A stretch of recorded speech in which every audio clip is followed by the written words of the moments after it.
Hello, friend. Welcome back. And if this is your first time here, welcome. Today we're going to talk about your gut health and how it affects your fertility, and how you can improve your gut health and your chances of getting pregnant. So, let's get started. Hey mama, welcome to Holistic Health for Moms. Do you want to lose weight and have more energy? Do you find yourself up late at night searching Google about hormones, weight loss, and how to get healthy?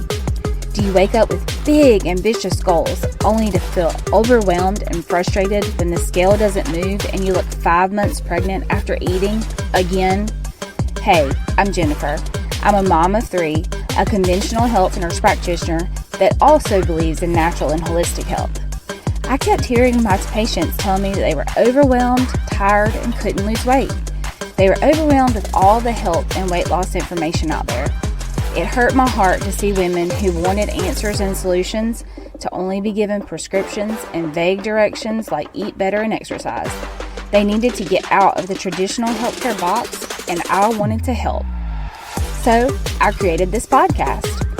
In this podcast, you'll learn about optimizing your health and transforming your mindset. You'll learn about tools to help you build on what you know is right for you and reclaim the energy and health you know you should have.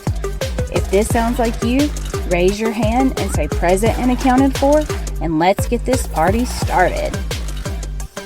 So first of all, I want to just preface all of this the way that I normally do.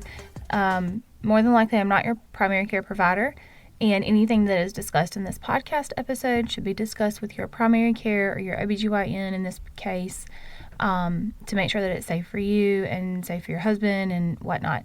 The main goal of this is just to bring awareness and to educate and to hopefully improve lives one podcast at a time.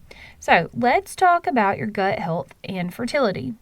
And just to put it just very plainly, they go hand in hand. It sounds kind of crazy since they are 2 completely different systems of the body. It's the gastrointestinal versus reproductive. But it is important to know we are not just one body made up of different systems. We are different systems that work together to make a body work. So we look at the whole body, the whole person, not just what's going on physically, but also mentally, outside of our body. What's outside of our body can also affect us. So mentally, environmentally, etc. So all of our different systems in our body work together. So if one is off balance or out of whack, it can throw the other off balance also. Others, plural or other. So our systems are connected to each other through hormone regulation, immune function, and nutrient absorption. So our gut absorbs nutrients, and then our cardiovascular system transports it to wherever it goes. And then if it goes to the liver processes it and sends it wherever it goes. And so it's a huge tangled web of systems. So that being said, a healthy gut can support reproductive health in men and women, while gut imbalance or dysbiosis can have a negative effect on your fertility. So let's just do a little education, a little short lecture, and then we will get to the nitty-gritty, how you can put into practice things to change this, okay? So first, the gut microbiome and hormone balance. So we've talked about the microbiome and how that includes all of the bacteria in our gut, both what we would refer to as good and bad. They keep each other in check, okay? They play a role in breaking down estrogen through the estrobolome, okay? Just hang with me. A lot of new words. Just hang with me. The estrobolome is a collection of bacteria that regulate estrogen levels.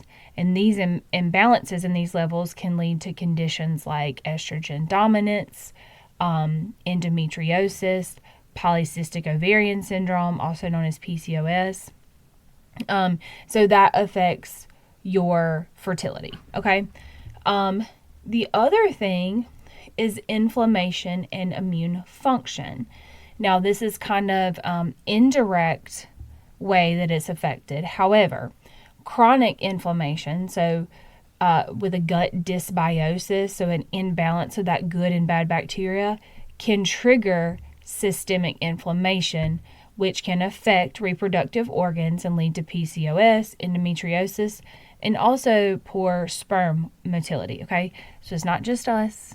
It's not just us that can be affected. It's also the men.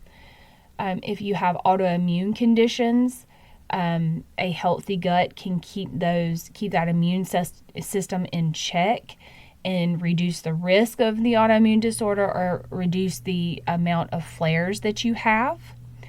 And then also nutrient absorption and your reproductive health. So your gut is responsible for absorbing nutrients like folate, zinc, omega-3 fatty acids, which are super important for egg and sperm quality, for your hormone health and fetal development. So if your gut is jacked, then that's going to mess with the absorption of all of these vitamins and minerals that help with all of these things, okay? And then vitamin D is also absorbed in the gut. Okay, gut helps with vitamin D absorption, and it is linked to better fertility outcomes and reduced risk of miscarriage. So, it's pretty new to me because obviously I've been practicing conventional medicine for a long time. But I recently started checking vitamin D levels in women, maybe 3-4 years ago. And I'm very surprised to see how low some women's vitamin D levels are. So it's very interesting to me how that can also affect gut health and fertility. Now, like I said, it can affect the men. So poor gut health and oxidative stress. Oxidative stress is it can damage the cell DNA and the cell proteins, and that can negatively affect the sperm motility, so how fast they travel and how well they travel, and the integrity of the DNA that they carry. So probiotics and a gut-friendly diet can, help with these outcomes. So just be aware that because your gastrointestinal system does not include your ovaries and your uterus, it can still affect your periods. It can still affect your fertility. It can still affect your reproductive health. So, I promised tangible, practical ways to address this. So, let's get to that part, okay? So, number 1, eat prebiotic-rich foods like garlic, onions, asparagus, and bananas because these feed the beneficial bacteria. 2, incorporate probiotics. Now, whether you take it by pill or by food, that is up to you, but we always use a food-first approach here. And fermented foods like yogurt and kimchi, kefir, and sauerkraut have these beneficial probiotics, and they are food. It's taken me a little while to get used to some of these, but you know what? We should always be open to, trying new things, right? Number 3, reduce the amount of processed foods and sugars in your diet because these will jack your gut microbiome and increase inflammation. And just because you don't eat fast food does not mean you don't eat processed foods. More than likely, if it comes out of a box, it's processed in some way, okay? So just be aware of that. How many ingredients does the food have? Like, I personally try to use the 5 or less rule. So 5 ingredients or less. More than likely, if it only has 5 ingredients, there's something that you can pronounce, that you know what it is. And if you took those 5 ingredients, you could probably make the same thing in your kitchen, okay? So less processed foods, less sugars. Number 4 is staying active. Regular exercise enhances gut motility, so the movement of the gut, because we want to, have things moving right along and getting out all these toxins. And the diversity of the bacteria that are in your gut, it improves that diversity, and you want to have a diverse population of bacteria. Number 5, managing stress. Now, again, we all have the things we need to work on, things we need to address in our own ways of doing it. I suggest things here, things that work for me, things that work for my patients.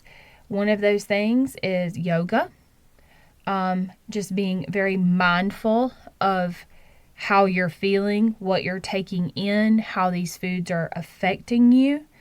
And then also reading my Bible daily and being in God's Word and giving things to Him on the daily is huge for me and my patients. Okay.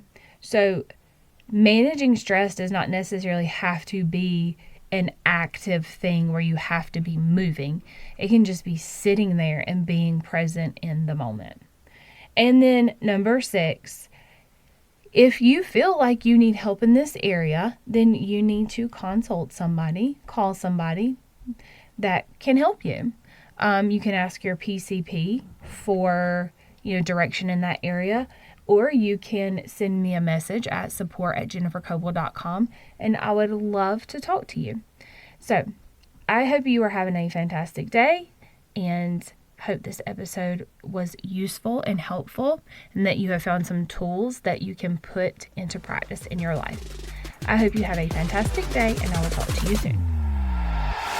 Okay, Mama, I hope you enjoyed today's episode. If so, would you take 30 seconds and subscribe to my email list? By signing up, you get my free meal planning template to help you start optimizing your health today. Also, if you could leave me a review, this helps this podcast rate, helps more sisters see it, and it lights me up to know this podcast is helping you.